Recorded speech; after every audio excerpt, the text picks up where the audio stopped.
네, 아침을 여는 모닝주스, 목요일 모닝주스 시작해 보도록 하죠. 오늘 함께 해주실 두 분 소개해 드릴게요. CS 인베스트먼트 김영철 대표, 신한금융투자 황희연 PB팀장 나오셨습니다. 안녕하세요. 네, 반갑습니다. 자, 두 분과 목요일 모닝주스 시작해 보도록 하겠습니다. 자, 오늘의 키워드부터 확인해 보시죠. 네, 자, 오늘의 키워드 첫 번째, 김영철 대표께서는 기간 조정이라고 꼽아주셨고요. 황희연 대표께서는 힘 빠진 바이오라고 꼽아주셨습니다. 자, 무역 분쟁이 좀 길어지고 우려감이 점점 커지면서 조정폭, 조정 기간도 점점 늘어나고 있는 것 같습니다. 네, 그렇습니다. 지금 지수로 보면은 가격적으로도 많이 떨어졌지만 네. 사실 이렇게 가격적으로 많이 떨어진 것이 단번에 반등이 나오기에는 좀 쉽지 않다라고 할 수 있을 것 같습니다.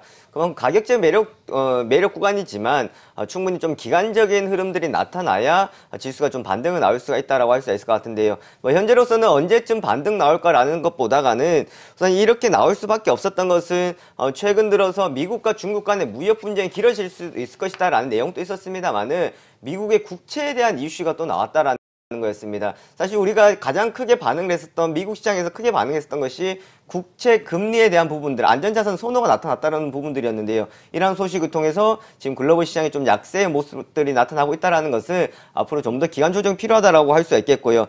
국내에서는 외국인들의 수급이 뭐 당장 돌아오기는 쉽지 않다. 뭐 짧게는 6월 달까지다라고 이야기는 하고는 있습니다만은 현 시점으로서 나갔기 때문에 이것이 단번에 들어온다라기보다는 좀 더 시간을 두고 외국인들의 점차적인, 외국인들 전혀 급할 상황들이 없기 때문에 오히려 2분기 실적에 대한 부분들이 어느 정도 나오는, 그러니까 가이던스가 나올 때쯤 됐을 때에 외국인들 흐름들이 전환될 수 있지 않을까라고 볼 수가 있겠습니다. 네, 자, 조정의 기간이 점점 길어지고 있죠. 외국인의 매도세도 좀 거세지고 있는 가운데 일단은 좀 기간 조정이 여전히 필요한 상황이다라고 보고 계시고요. 향후 좀 외국인의 수급 현황을 잘 지켜볼 필요가 있겠다라고 하셨고요. 자, 황희연 대표께서는 이제 힘 빠진 바이오라고 또 키워드를 꼽아주셨습니다. 최근 바이오 사태 좀 여러 가지 이슈가 좀 불거지면서 바이오 업종 계속해서 좀 바닥권에서 머무르고 있는 상황이에요. 네, 쉽지가 않습니다. 이제 대부분 주식 투자하시는 분들이라면 주식 투자를 안 하시는 분들도 대부분 아실 것 같은데 이제 인보사 사태가 있었고, 그다음에 이제 어제 같은 경우에는 또 그 바이로메드죠. 이제 헬릭스미스가 대규모 유상증자를 하면서 또 시장에서 또 하락을 또 유발하는 요인들이 좀 되었습니다.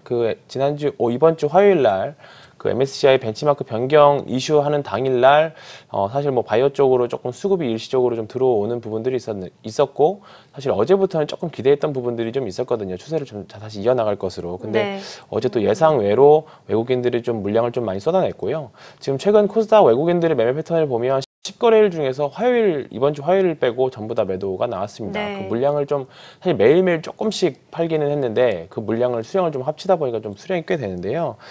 이런 부분들이 조금 외국인들에 의해서 지금 전형적으로 개인 투자자들의 심리가 조금 어려운 상황이다 보니까 외국인 투자 매매 패턴에 의해서 시장 지수 자체가 좀 움직이고 있다 이렇게 보시면 될 것 같습니다. 네, 그렇습니다. 또 이슈도 많고 외국인들의 매도세도 거세다 보니까 바이오 업종 여전히 좀 매도세가 거세게 나타나고 있는데 당분간 좀 이런 움직임이 좀 계속될 것이다 라고 보고 계시고요. 자, 두 분과 함께 두 가지 키워드 함께 살펴봤는데 다른 키워드도 함께 보도록 하겠습니다.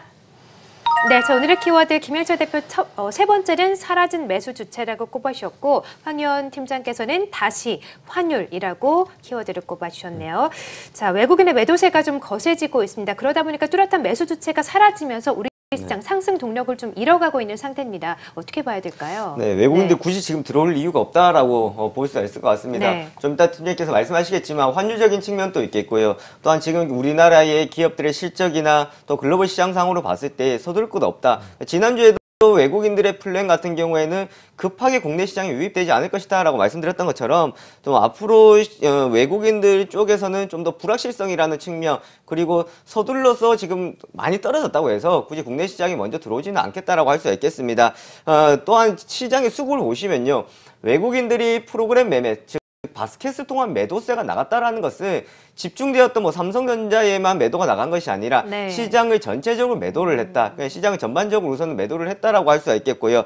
또한 기관들 쪽에서 리밸런싱 기준일날 매수세가 들어왔습니다만은 우선 그날 어느 정도의 자금들이 많이 들어가면서 추가적으로 뒷받침할 수 있는 자금들은 조금 한계가 있지 않을까라고 볼 수가 있겠습니다. 그래서 단기적인 반등들은 있을 수 있으나 지속적인 추세 전환을 생각하기까지는 첫 번째 키워드에서 말씀드렸던 것처럼 우리가 조금 더 기간 조정이 필요할 것으로 보여지고 있겠고, 있겠고요. 또 외국인들과 기관들의 좀 움직임이 나온 뒤에 시장이 전반적인 회복이 될 수 있는 상황들이기 때문에 지금은 여전히 매수 주체 부재에 허덕이고 있는 국내 시장이다라고 할 수 있겠습니다. 네, 자 외국인의 바스켓 매도 어느 한 좀 종목에 좀 집중된 게 아니라 시장 전체를 좀 매도하고 있기 때문에 당분간 좀 조정이 계속해서 길어질 것이고 외국인의 수급을 잘 볼 필요가 있다라고 말씀을 해주셨습니다.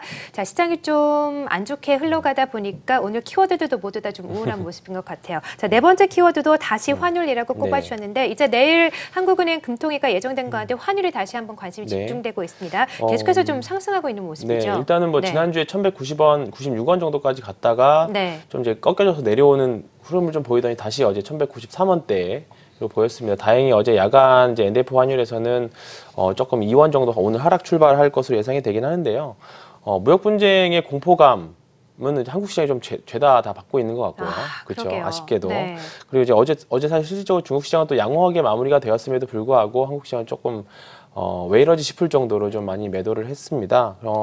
뭐 우리 한국 경기 자체도 또 두나 우려가 또 같이 있는 부분들이 겹치면서 좀 이런 부분들이 계속 발생을 하고 있는 것 같은데 심리적인 부분도 그렇고 그다음에 우리나라 전체 상장사들의 영영업이익이 좀 바닥을 찍었다라는 지표가 좀 어느 정도 나와줘야 그러려면 한 2분기 정도까지는 지나야 될 것 같거든요. 그렇게 된다라고 하면 그때까지는 계속 이런 흐름들 좀 약간 쉽지 않은 모습들을 계속 구현해 나갈 것 같습니다. 다만 뭐 지금 사실 금융위기도 아닌데도 불구하고 지금 PBR 기준으로는 금융위기 수준까지 떨어져 있는 부분들이기 때문에 일시적으로 2,000선을 좀 위협을 할 수는 있겠지만 언제든지 다시 한 번 정도는 크게 또 반등이 나올 수 있는 구간이라고 봅니다. 그래서 환율 부분에서도 이 정도 구간에서는 외국인들도 환차익을 노리고 매수할 수 있는 부분들이기도 하고 조금 시간이 지난다라고 하면 이 정도 환율대에서 좀 어느 정도 우리나라 시장이 적응하는 시간도 좀 있을 겁니다. 그렇기 때문에 시간이 조금 대표님께서 아까 말씀드렸던 것처럼 기간이 좀 필요할 것 같습니다. 네. 자, 미국과 중국의 싸움에 우리만 피해가 점점 커져가는 것 같아서 좀 안타깝네요. 자, 그러면 오늘 일정 관심 있게 보는 종목 혹시 있으십니까? 네, 최근 들어서 지난주에 그 수소차, 네. 수소 탱크가 이제 폭발을 하면서 반등을 좀 꾀할 수 있을 것 같았던 수소차 관련주들이 다시 한번 하락을 했었는데 최근 이 거래일 동안 좀 강세 모습들을 나타내고 있습니다. 유니크인데요. 정부의 수소차 육성에 대한 기대감을 받을 수 있겠다라고 할 수가 있겠습니다. 정부는 2022년까지 수소차 67,000대, 수소버스 2,000대를 보급할 계획이다라고 하겠고요. 그리고 가스공사 같은 경우에도 수소 사업 추진 로드맵에서 보시면은 앞으로 공급 가격을 낮추겠다고 했었습니다. 이런 부분을 통해서 수소차에 대한 들어가는 비용에 대한 부담을 좀 줄일 수 있겠다라고 하겠고요. 국내뿐만 아니라 중국 정부도 수소 인프라를 육성하기로 했다라는 거였습니다. 유럽과 더불어서 중국에서도 상당히 좀 강력한 환경 규제를 가하고 있기 때문에 중국 시장에도 기대를 모아볼 수도 있겠고요. 기간 조정이 끝났다라고 할 수가 있겠습니다. 또한 유니크 같은 경우에는 현대차 핵심 부품을 공급하고 있다라는 점을 우리가 가장 주목해 봐야 될 포인트이기 때문에 또한 유니크 같은 경우에는 지금 현재 시점에서 추세를 한번 전환시켜 줄 수 있는 상당히 중요한 포인트에 왔다라고 할 수 있겠습니다. 네, 자 관심 종목으로 수소차 업체 유니크를 꼽아주셨고요. 황현 팀장께서는요? 네. 이럴 때일수록 뭐 성장하는 기업들에 집중해야 될 것 같은데요. 네. 코웰 패션이라고 하는 의류 업체입니다.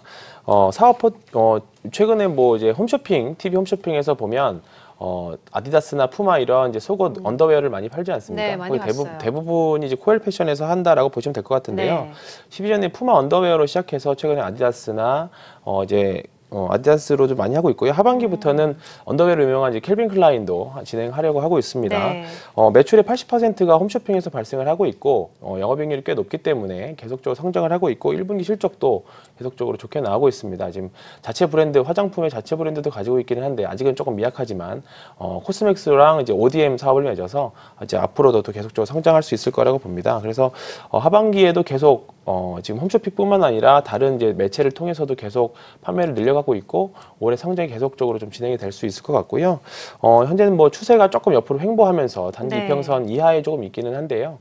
시장이 조금만 안정된다라고 하면 다시 재개도 찾아서 추세 다시 회복할 수 있을 거라고 보겠습니다. 네, 최근 기업들의 실적 전망이 좀 악화되는 가운데 그래도 좀 호실적을 기록한 네네. 업체네요. 네. 자, 오늘 그래서 코웰 패션을 관심 종목으로 주셨습니다. 자, 모닝주스 두 분과는 여기서 인사드리겠습니다. 고맙습니다. 네, 자 어려운 시장이 계속되고 있는데요. 오늘도 현명한 투자하시고요. 저희는 내일 아침 6시 이 시간에 뵙겠습니다. 고맙습니다.